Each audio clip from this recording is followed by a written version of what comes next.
vue est on ne peut plus minérale, mais au cœur de la capitale, sur les toits de l'Opéra Bastille, se cache un potager.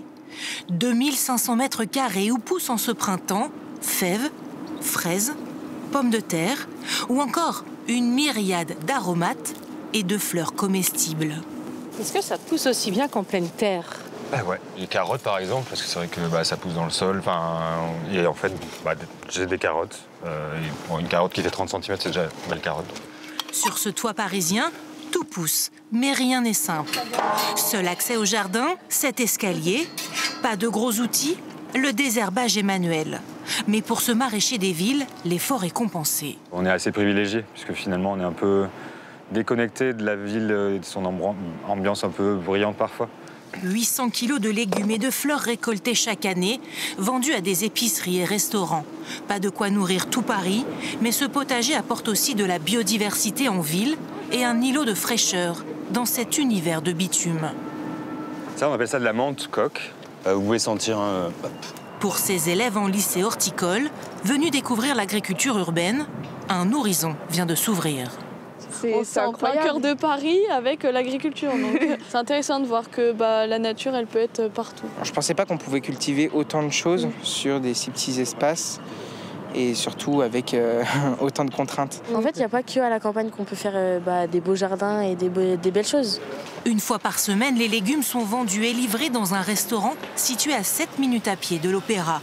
Circuit court assuré pour ce cuisinier à un prix abordable. Bonjour. Les fèves, elles sont top, là, les toutes petites, là. C'est la fraîcheur, là. Là, on a vraiment un truc qui a été cueilli ce matin. En termes de fraîcheur, on peut pas faire mieux là-dessus. Ça rentre dans mes frais, ça me fait plaisir, les gens sont contents. Manger des légumes de ville, cueillis minutes. Qui n'a jamais rêvé de récolter ses propres poivrons sur son balcon? Jusque sur leur balcon, les particuliers aussi s'y mettent. On va pouvoir se faire bientôt une belle salade de tomates. Et une simple fenêtre suffit parfois. Tu savais que tu pouvais créer un potager vertical avec de simples bouteilles en plastique? Les municipalités aussi suivent la tendance. À La Rochelle, ce rond-point a été transformé en potager. Ici, artichauts et blettes sont prêts à être récoltés. Une dizaine de variétés est cultivée entre toutes ces voitures. Ça nécessite pas mal de précautions en termes de sécurité, notamment quand on se fait livrer vous voyez, la paille, ça peut nous arriver de couper une voie. En tout, 9 espaces verts ont ainsi été convertis un peu partout en ville. Les particuliers sont autorisés à se servir de temps à autre. Cette rochelaise craque pour un artichaut. Je le regarde et je bave devant depuis 2 fois par semaine et puis là je me dis mince, aujourd'hui tu m'arrêtes. Je trouve ça archi bien, moi ça me plaît. C'est mieux de faire ça plutôt que de laisser les parcelles avec rien.